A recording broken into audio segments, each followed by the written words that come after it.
Okay, good day sa inyo mga boss. Sa video na to, ituturo ko sa inyo kung paano natin malalaman kung palitin na ba ang ating mga flyball. So, papakita ko sa inyo yung mga senyales na palitin na kahit hindi pa natin buksan yung CVT. Malalaman na natin na kailangan ng palitan yung ating mga bola sa ating panggilid. Bibigyan ko rin kayo ng mga tips kung paano maiwasan yung pagkasira ng mga ating bola or flyball. Okay, bago yan mga boss, pag-usapan natin kung saan nga ba makikita or nakalagay yung ating mga bola na ito, yung hawak ko. So, meron tayong 6 na bola. Ayan. Nakalagay yung mga bola na yan dito sa pulley. Ayan, ito yung ating pulley set. Ito nga palang mga nasa harap natin, ito yung makikita sa loob ng ating panggilid. Ito yung ating torque drive or rear pulley na tinatawag. Ito yung ating belt. Ito yung ating clutch bell. Ito naman yung ating drive face. Drive face. Tapos sa pangtakip ng ating pulley, meron tayong back plate. So, nakalagay ang ating mga bola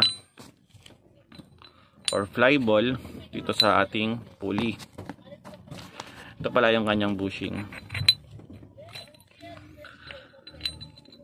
Ayan. Tapos tinatakpan niya ng ating backplate. So sorry kasi medyo uga dahil hawak ko dun sa kabilang kamay ko yung cellphone. So mabilis lang naman to. Mabilis ang tutorial lang to. Para malaman natin kung palitin na, physically, makikita natin, hindi na yan bilog na bilog or meron na yung kanto na tinatawag. So, hindi ko alam kung makikita nyo sa video na to, kung malinaw. Ayan, makikita nyo, bilog na siya, pero meron niyang tama. Ayan, meron niyang kanto dito. Ayan, so, i-check nyo kung may kanto na. Wala kasing medyo malalaki. Ito, may kanto na pero pwede pa naman siya. Ayan. Pero yung pinakamalala dito kasi, pag hindi kayo nag PMS or yung preventive maintenance, baka mabasagan kayo ng bola. Kasi may mga pagkakataon na sa sobrang tagal mag PMS or magpalit ng bola or magbukas ng panggilid, hindi na nila napapalitan yung bola, hindi nila napapansin na basag na pala. So, ayun. Yung mga kanto na yan mga boss, kung mapapansin nyo, nangyayari yan kapag bumubukas yung ating pulley. Ayan. Kapag na-reach na yung pinaka-taas nyan, tumatama yan dito sa ating backplate. Ayan. Kaya kasi tinawag na flyball kasi literal na lumilipad yan. Ayan. Kaya tinawag siya. Ngayon kapag na-reach na yung pinaka limit niya, kumakanto na yan dito, tumatama yan dito sa ating backplate. Paano naman natin maiiwasan yung pagkasira ng ating mga flyball? So yun nga, yung ating PMS, mag-check tayo every 3,000 na tinatakbo ng ating scooter. Tapos i-check natin yung una, yung ating mga bola. Kapag may nakita ka ng kanto kahit maliit, pwede mo nang palitan yun. Siguro naman sulit naman na yung tinakbo nun para dun sa presyo ng flyball. So nag-range pala ang presyo ng flyball sa 300 to 500 pesos depende sa brand. So itong brand na to, yung gamit ko, yellow, siguro familiar na kayo dyan. JBT yung brand nyan. Pero depende man na sa inyo kung anong brand yung gagamitin nyo. Basta fit dun sa inyong scooter. Tapos iwasan nyo din yung pagtotono ng sobrang lalaki ng agwat nung bola. Halimbawa dito, kasi yung combination na tinatawag, kasi meron tayong mga nagko-combina ng 15 grams tapos tinaterno sa 11 grams. Ayan, ina-alternate ng lagay 15, 11, 15, 11, 15, 11. Huwag kayong magko-combine ng sobrang lalaki ng agwat. So kung magko-combine man kayo ng flyball, isang grams lang ang pagitan. Kasi kapag nag-combine kayo ng sobrang laking agwat, hindi siya magbibigay ng magandang performance sa ating CVT. Maging doon na rin sa flyball. posibleng yung isa doon mas mabilis siya mapupudpod.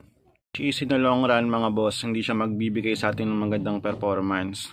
So sa mga naglalagay na rin ng grasa doon sa ating CVT, so normal naman yan kasi moving parts yung ating CVT, pero sa paglalagay ng grasa, huwag kayong maglalagay ng grasa dito sa flyball ramp.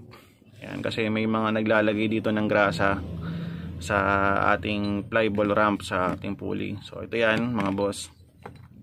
Ayan, huwag kayong maglalagay ng grasa dyan. Because may nakita kasi ako, may napapanood din ako sa mga video na tutorial ng CVT cleaning. Naglalagay sila ng konting grasa dito para daw mas smooth yung pag-roll ng ating bola dito.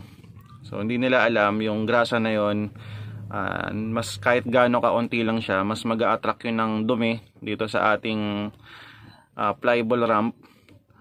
Possible pa nun mga boss, during acceleration, baka mas makapagbagal pa siya doon sa pag-roll ng bola dito sa ating flyball ramp.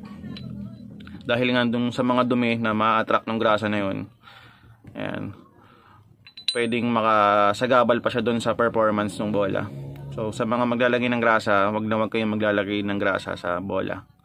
Nakagawa naman ako ng video dyan yung mga tamang pyesa or mga tamang parts ng CVT na dapat lagay ng grasa. So panoorin nyo na lang dito sa video na yan, hanapin nyo na lang. Yun nga doon, kasama na din yan sa ating proper maintenance, no? Yung tamang paglalagay ng grasa. Okay, paano naman malalaman? Ano naman yung mga senyales na kailangan ng palitan yung ating bola kahit hindi na tayo magbukas ng panggilid? Ito lang naman, nangyayari lang naman to sa mga hindi nagpapa PMS or yung preventive maintenance. Halimbawa, tumatakbo na ng 10K yung scooter nila, tapos hindi pa rin nagpapalinis ng panggilid. May mararamdaman kayo dyan na maingay sa ating panggilid. So pag naramdaman nyo na yon or narinig nyo na yung ingay na yon, sign na yon para pabuksan nyo na or pacheck nyo na yung inyong mga bola kung kailangan na bang palitan or may mga kailangan na kayong palitan sa ating mga CVT parts.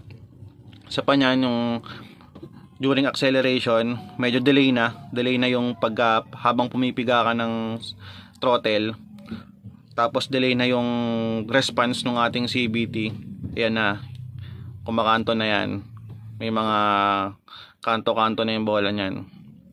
Ang masama pa nyan mga boss, kapag hindi kayo nagpa PMS, pagka tumakbo kayo ng malayo at sabay doon kayo nabasagan ng bola, mas malaking problema yon. So yun, advice ko lang, every 3K to 5K magpa PMS tayo para ma-prevent natin yung mga aberya sa ating scooter.